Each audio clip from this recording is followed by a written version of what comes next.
सन्माननीय उपमुख्यमंत्री काल शिवसेना शिवसेना गट नेते ऑफिसच्या कार्यालयाच्या ओपनिंगला आले होते. तसं आम्हाला मित्रपक्ष म्हणून निमंत्रण होतं, त्या निमंत्रण आम्ही गेलेही होतो. त्याचबरोबर जे काही 2 दिवसात 15 तारखेला महासभा झाल्यानंतर सन्माननीय मनोज शिंदेंनी जे काही आक्षेप घेतला असेल, तसंच सभागृह नेत्यांनी जे काही केले तर त्याला एक भारतीय जनता पार्टी आणि उपमहापौर म्हणून जे काही त्यांनी आमच्यावरती ॲक्सेप्ट घेतलं होतं त्याचं उत्तर देणं हे गरजेचं होतं. त्या अनुषंगाने ही प्रेस कॉन्फरन्स ही कालच सकाळी आम्ही डिक्लेअर केलेली आहे की असं नाही की ते झाल्यानंतर केल्या, असा विषय नाहीच आहे. मात्र असं असताना युती धर्म पाळला जात नाही की बाजूने सांगतात, दुसरीकडे तुम्ही देखील म्हणतात की कुठेतरी आमच्या प्रस्ताव ज्या मागण्या आहेत त्या पूर्ण केल्या जातात. यापूर्वी देखील सभा झाली तेव्हा देखील अशाच प्रकारचा वाद होता, आता देखील वाद सुरू आहे. दोघांनी एकामेकांच्या विरोधात घोषणा कसं आहे की पहिल्या महासभेपासून आमचं म्हणणं आहे की सभाशास्त्रानुसार महासभा चालू व्हावी.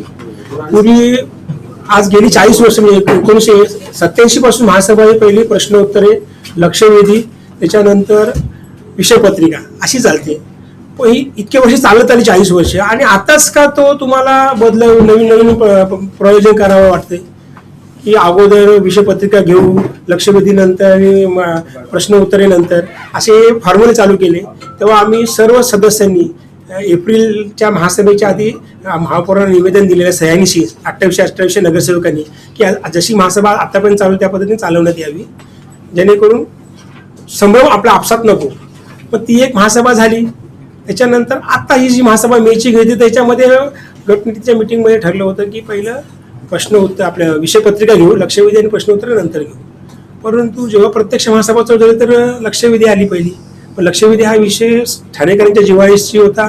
येणारे सुपर एल निनो हा विषय होता आणि हा जरा जवळीक होता. भविष्यात तिची अडचण होणे ते लोकांना काळजी घेण्यासाठी ठाणेकरांसाठी तो विषय चांगला होता. मग तिच्यावर आम्ही सविस्तर आमच्याही सदस्यांनी सगळ्यांनी चर्चा केली. लक्षवेधीवरती झाली चर्चा.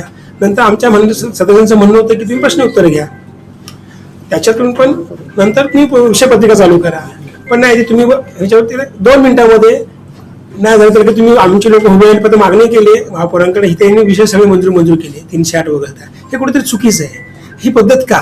म्हणजे कुठेतरी तुम्ही सोपस का राजकारण करता असं दिसतंय की ठरवायचं आहे का नंतर करायचं का गोंधळ घालून आपले विषय मंजूर करावं असं प्रथम दर्शनी आम्हाला तर दिसते. त्याच्यानंतर मग सदस्यांचे काही खुलासे आले, राष्ट्रगीताचा अवमान केला. आम्हाला वाटलं मग आम्ही तसं पोलीस स्टेशनला आणि महापौरांना आणि आयुक्तांना निवेदन दिले.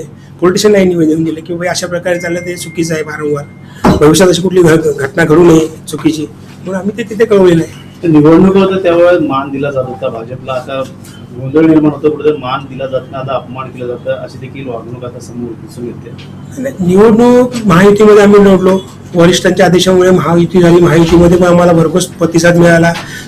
हातात हात घालून मी निवडणुका लढवली. त्यानंतर सत्याचं समीकरण जेव्हा आलं, आज स्पष्ट बहुमत शिवसेना पक्षाला मिळालेलं आहे. त्याचबरोबर भारतीय जनता पार्टीचा पण 100% स्ट्राईक आहे. जवळ 28 नगरसेवक आहेत. महायुतीमुळे आपण जर महापालिकेत सत्ता स्थापन केलेली आहे तर ते कामकाज महायुतीच्या हिशोबाने चालावं, विषयावर चर्चा व्हावी हीच आमची मागणी आहे माफक, की विषयावर चर्चा व्हावी आणि विषय मंजूर करावी. बाकी आम्हाला कुठल्या गोष्टीला विरोध नाहीये. परंतु काय वाटतं, शिवसेनेची संख्याबळ जास्त असल्यामुळे वारंवार भाजपला डावललं जातं असं तुम्हाला कुठेतरी वाटतंय का? बोलून दिलं जात नाही सभागृहात? नाही, आता सभागृहाच्या 3 महासभेचे मी थोडक्यात पोस्टमॉर्टम केलंय. तर फक्त भारतीय जनता पार्टीला 3 कोटी 5 लाख 28 सदस्यांना निधी मिळाले. विरोधी पक्षवाल्यांना जवळ 4.5 कोटीचा निधी मिळालेला आहे आणि 153 कोटी शिवसेना पक्षाच्या नगरसेवकांना निधी मिळालेला आहे मागील 3 मे महिन्याची महासभा सोडून. त्याच्यावरून आम्हाला कुतूहल वाटतं की लोकांनी आम्हाला निवडून दिलं, आमच्या प्रभागात पण कामं झाली, पण आमची पण कामं आहेत, आम्ही पण कामं तुमच्यावर ठेवले, पण ती कामं काय येत नाहीत महासभेत, मंजुरीला काय येत नाहीत किंवा का नाही घेतलं जात. कुठेतरी आम्हाला वाटतं की बाबा आम्हाला तुटक त्याची वागणूक देतात हे दिसते. मग आम्ही वरिष्ठाला कळवले, वरिष्ठ त्याच्यावर डिसिजन घेतील. सर, तुम्ही मगाशी म्हणालात की निवडणुकीपूर्वी तुमची स्वबळावर लढण्याची तयारी होती, मात्र युतीमध्ये महायुतीमध्ये लढावं लागलं, त्यामुळे तुमचं नुकसान कुठेतरी झालं. 2017ला पण महायुती नव्हती, तेव्हाही स्वबळावर आम्ही लढलो होतो आणि तेव्हाही आमचे 23 नगरसेवक निवडून आले होते. जेव्हा आता आम्ही सर्व त्या 2017 पासून 2022 पर्यंत किंवा मला आज 26 पर्यंत आम्ही स्वबळाच्या हिशोबाने तयारी केली होती. आणि तसं आमचं सर्व त्या तत्कालीन नगरसेवक, तसे जिल्हाध्यक्ष असतील, दोन्ही आमदार असतील आमचे, केळकर साहेब आणखी निरंजन डावखरे साहेब, हे सगळ्यांचं मत होतं की आपण मैत्रीपूर्ण लढून आल्यानंतर एकत्र येऊ. पण काही वरिष्ठांना ते नाहीये, वरिष्ठांनी सांगितलं की नाही आपण युतीत जायचं आहे, मग आम्ही युतीत गेलो. युती धर्म पाळला, सगळ्यांनी प्रामाणिक काम करून, जिथे बीजेपीचे नगरसेवक होते तिथे ते निवडून, जिथे शिवसेनेचे होते तिथे बीजेपीच्या लोकांनी काम केलं, जिथे शिवसेने तिथे बीजेपीचे होते तिथे शिवसेनेच्या लोकांनी काम केलं. अशा प्रकारे जवळजवळ 108 नगरसेवक निवडून दिले 131 पैकी, म्हणजे स्पष्ट बहुमत ठाणेकरांनी दिलंय.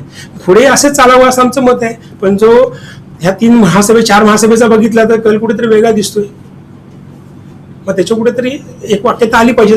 पण महायुतीमध्ये लढल्यामुळे कुठेतरी भाजपचं नुकसान झालंय. येणाऱ्या काळामध्ये युती धर्म पाळला नाही तर भाजप युती धर्म पाळेल का? तो विषय सन्माननीय फडणवीस साहेब आपले आणि ठाण्यामध्ये- प्रदेशाध्यक्ष यांना आम्ही कळवलंय. पण महायुतीमध्ये लढल्यामुळे कुठेतरी भाजपचं नुकसान झालं असं नक्कीच नुकसान झालेलं आहे. कारण आम्ही गेल्या वेळी 23 होतो, यावेळी आम्ही 100% भाजप ह्या हिशोबाने आम्ही 33 प्रभागात आम्ही तयारी केली होती निवडणुकीची. पण जेव्हा युती झाल्यानंतर आम्हाला कसं तिकीट वाटपामध्ये आमचं नुकसान झालंय, त्याच्यामध्ये संख्या आमची कमीच आहे. तो विषय वरिष्ठांचा, तो माझा विषय नाहीये.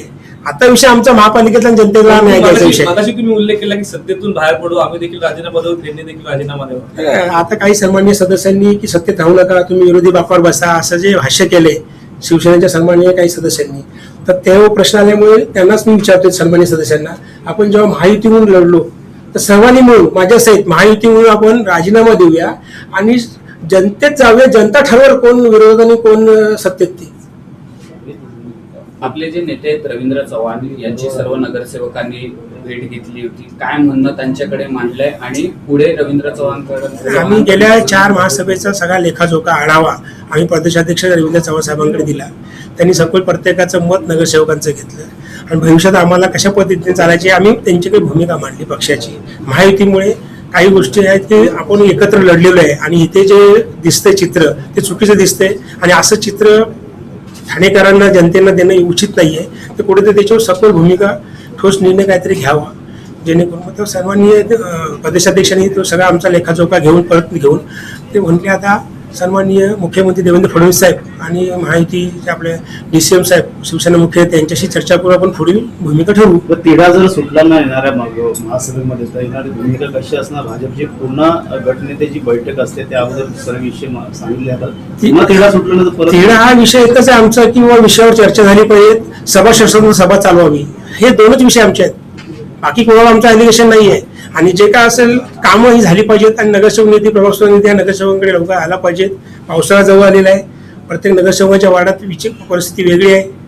तर त्या परिस्थितीला जे नवखे नगरसेवक निवडून आलेले आहेत तर त्यांना जास्त लोकांची अपेक्षा आहे. मग त्या लोकांची कामं निधीच नसेल ते कामं कशी करणार?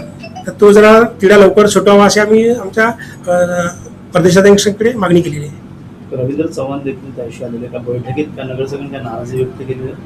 तर त्यांनी त्यांचं मत मांडलं नगरसेवकांनी सगळं 4 महासभेतलं. आणि पुढे कशा पद्धतीने आम्ही चालायचं, जर असे विषयावर चर्चा होत नसतील, आमचे विषय घेतले जात नसतील तर काय करायचे, ती भूमिका आम्ही प्रदेशाध्यक्षांकडे मांडली.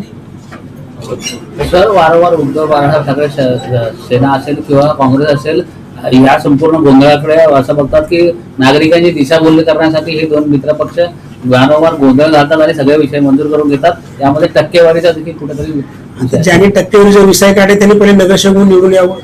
आज त्यांचे किती सदस्य आहेत? एकेकाळी त्यांचे 60, 65, 70 सदस्य होते, आज 1 सदस्य येऊन बसलेत. राहिले काँग्रेस तर आज 100% काँग्रेस मुक्त झाले ठाण्यातून.